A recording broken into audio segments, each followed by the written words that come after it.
ಈಗ 3 ಹೊತ್ತು ಕೆಲವರು ಸೋಡಾ ಇದು ಕುಡಿತಿರ್ತಾರೆ, ಲೆಟ್ಸ್ ಯಾವ್ದೊಂದು ಈ ಫ್ಯಾನ್ಸಿ ಕೋಲ್ಡ್ ಡ್ರಿಂಕ್ ಗಳು ಕುಡಿತಿರ್ತಾರೆ. Coca Cola, Pepsi, soda. I don't take the name. So ಆತರ ಸುಮಾರು ಬ್ರ್ಯಾಂಡ್ ಗಳು ಯಾವ್ದೇ ಇರ್ಬೋದು ಅವರೆಲ್ಲ ಕುಡಿತಿರ್ತಾರೆ. ಯಾವ್ದೊಂದು ಕೂಲ್ ಡ್ರಿಂಕ್ ಕುಡಿದಾಗ ಅದು ಆ ಒಂದು ಕೂಲ್ ಡ್ರಿಂಕ್ ಅಲ್ಲಿ ಸುಮಾರು 250 300 ಗ್ರಾಮ್ ಶುಗರ್ ಇರ್ತದೆ. ಆ ಲೆವೆಲ್ಗೆ. ಹೌದು. ಈಗ 3 ಹೊತ್ತು ನಾನು 3 ಕ್ಯಾನ್ ಕುಡಿದೆ ಅಂದ್ರೆ ನನ್ನ ಬಾಡಿ ಅಷ್ಟು ತುಂಬಾ ಓವರ್ ಮಾಡ್ಬೇಕಾಗುತ್ತೆ. ಅದು ಟ್ರೆಂಡ್ ಕೂಡ ಇದೆ, ಊಟ ಆದ್ಮೇಲೆ ಲೈಟ್ ಆಗಿ ತಗೊಳ್ಳೋದು. ಈಗ ಅಮೆರಿಕನ್ ಕಂಟ್ರಿಗಳಲ್ಲಿ ಆತರ ಟ್ರೆಂಡ್ ಇದೆ. ಅದಕ್ಕೆ ಅಮೆರಿಕನ್ ಕಂಟ್ರಿಗಳಲ್ಲಿ ಒಬೆಸಿಟಿ ಜಾಸ್ತಿ ಇದೆ. ಅಮೆರಿಕನ್ ಕಂಟ್ರಿಗಳಲ್ಲಿ ಏನಾಗ್ತದೆ ಅಂತಂದ್ರೆ, ನಾನು 20 ವರ್ಷ ಕೆಳಗಡೆ ಹೋದಾಗ್ಲೂ ಕೂಡ ಅದೇ ಇತ್ತು. ಏನಿತ್ತಂದ್ರೆ ಊಟದ ಜೊತೆಗೆ ಎಲ್ಲರೂ ಸೋಡಾ ಕ್ಯಾನ್ ಕೊಟ್ಬಿಟ್ಟರು, ಯಾರು ನೀರ್ ಕೊಡೋಲ್ಲ ಅಲ್ಲಿ. ಊಟದ ಜೊತೆಗೆ ಸೋಡಾ ಕ್ಯಾನ್ ಬೈ ಡಿಫಾಲ್ಟ್. ಈಗ ಅದೇ ಟ್ರೆಂಡ್ ಇಲ್ಲಿಗೆ ಬಂದಿದೆ. ಈಗ 3 ಹೊತ್ತು ನೀವು ಕೂಲ್ ಡ್ರಿಂಕ್ ಕೊಡಿದಾಗ 750 ಗ್ರಾಮ್ ಸಕ್ಕರೆ ನಮ್ಮ ಬಾಡಿ ಒಳಗೆ ಹೋದಾಗ ಏನಾಗುತ್ತೆ, ನನ್ನ ಬಾಡಿಗೆ ನಾನು ರಾಂಗ್ ಸಿಗ್ನಲ್ ಕೊಡ್ತಿದ್ದೀನಿ. ಪ್ರತಿ ಸಲ ಅಷ್ಟು ಸೋಡಾ ಹೋದಾಗ ಏನಾಗುತ್ತೆ, ಅಷ್ಟು ಶುಗರ್ ಹೋಗ್ತಿದೆ. ಅಷ್ಟು ಶುಗರ್ ಹೋದಾಗ ನನ್ನ ಬಾಡಿ ಏನ್ ಮಾಡ್ಬೇಕು, ನಮ್ಮ ಪ್ಯಾಂಕ್ರಿಯಸ್ ಅತಿಯಾದ ಇನ್ಸುಲಿನ್ ರಿಲೀಸ್ ಮಾಡ್ತಾ ಹೋಗ್ಬೇಕು.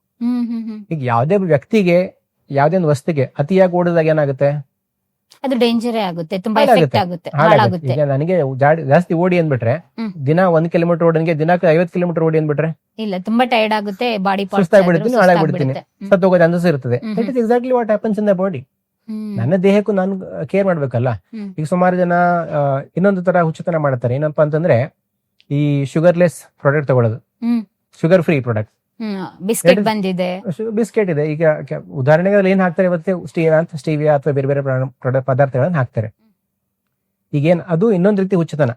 ಏನಂತಂದ್ರೆ, ಅದ್ ನಾಲ್ಗೆಗೆ ಹೋದಾಗ ಅದು ಸಿಹಿ, ಓಕೆ, ಅದು ಬಾಡಿ ಒಳಗೆ ಹೋದಾಗ ಗ್ಲುಕೋಸ್ ಆಗಿ ಕನ್ವರ್ಟ್ ಆಗುತ್ತೆ, ಆಗಲ್ಲ.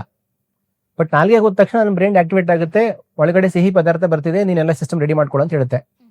ಬಟ್ ಒಳಗಡೆ ಹೋದ್ಮೇಲೆ ಸಿಹಿ ಪದಾರ್ಥ ಬರಲ್ಲ. Everybody is ready for the fight. But ಈಗ ಹೇಳ್ತೀವಲ್ಲ, ಹಾಕ್ಸ್ ಕಾಲ್, ಈಗ ಇಲ್ಲಿ ಬಾಂಬ್ ಅಟ್ಯಾಕ್ ಆಗೋದಿದೆ ಅಂತ ಹೇಳ್ತೀವಿ, ಬಟ್ ಅಲ್ಲಿ ಬಾಂಬ್ ಅಟ್ಯಾಕ್ ಆಗಿಲ್ಲ, ಜೋಕ್ ಮಾಡಿದೆ ಯಾರು ಅಂತ.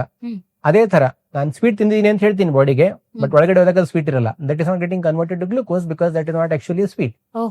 ಈ ರೀತಿ ಪದೇ ಪದೇ ರಾಂಗ್ ಸಿಗ್ನಲ್ ನಿಮ್ ಬ್ರೈನ್ ಕೊಟ್ಟಾಗ ಏನಾಗುತ್ತೆ ಹೇಳಿ, ನಿಮ್ ಬ್ರೈನ್ ಹುಚ್ಚಾಗ್ತಾ ಹೋಗ್ತದೆ. It get confuse. ಅಂದ್ರೆ ಹೋಲ್ ಸಿಸ್ಟಮ್ ಏನಿದೆ ಅಲ್ಲ, ಕಮ್ಯುನಿಕೇಶನ್ ಸಿಸ್ಟಮ್ ಹಾಳಾಗ್ಬಿಡ್ತಾ ಹೋಗ್ತದೆ.